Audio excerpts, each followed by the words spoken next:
Si nous sommes réunis ici aujourd'hui, c'est pour rendre hommage à un grand homme. Un homme qui, par sa présence, a marqué la vie de toutes les personnes de son entourage. Il était un père exemplaire, un frère idéal, un ami loyal et un amant fidèle. Nous sommes ici pour dire au revoir à un homme qui a frôlé la réflexion.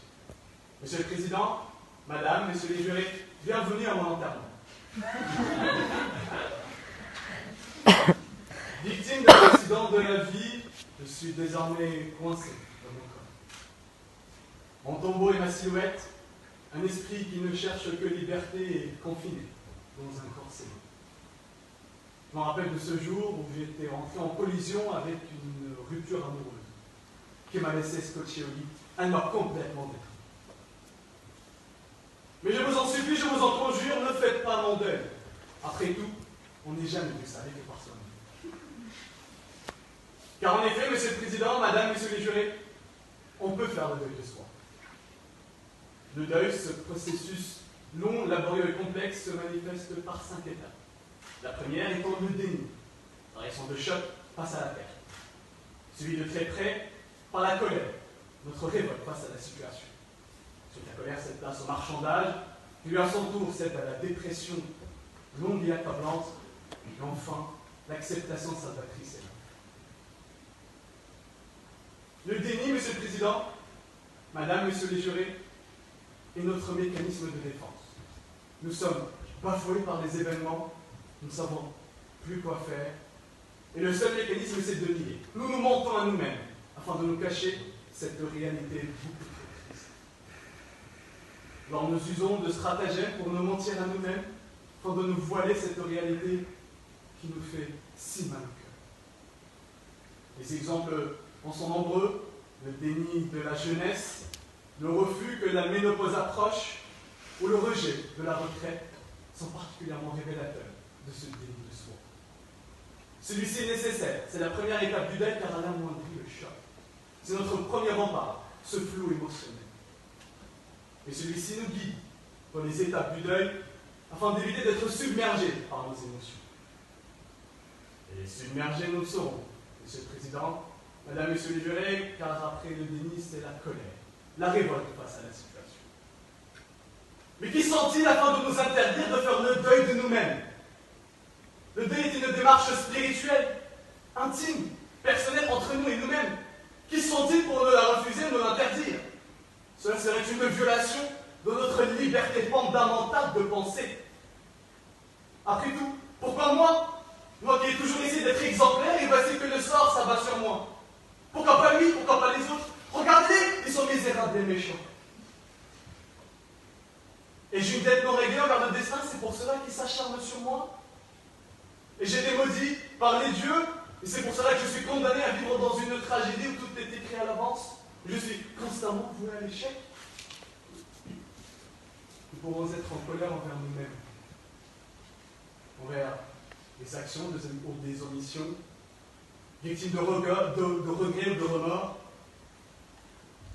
Derrière ce masque qu'est la colère se cache en réalité un chagrin, une tristesse profonde et un désespoir lamentable.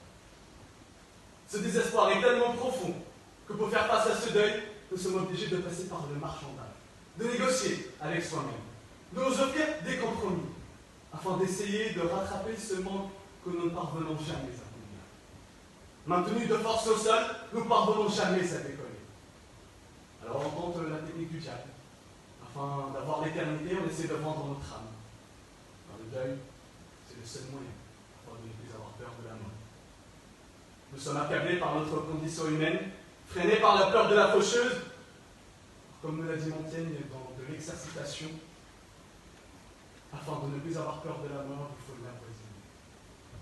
C'est le deuil qui nous permet de nous débarrasser de cette crainte de notre condition humaine. C'est seulement après être débarrassé de la mort que nous pouvons apprécier véritablement la vie. Le deuil de soi est en réalité un remède qui nous permet de nous libérer de ce fardeau qui est notre condition humaine. Après, suite à cette réflexion qui n'est en réalité qu'illusion, la dépression est-elle bel et bien réelle?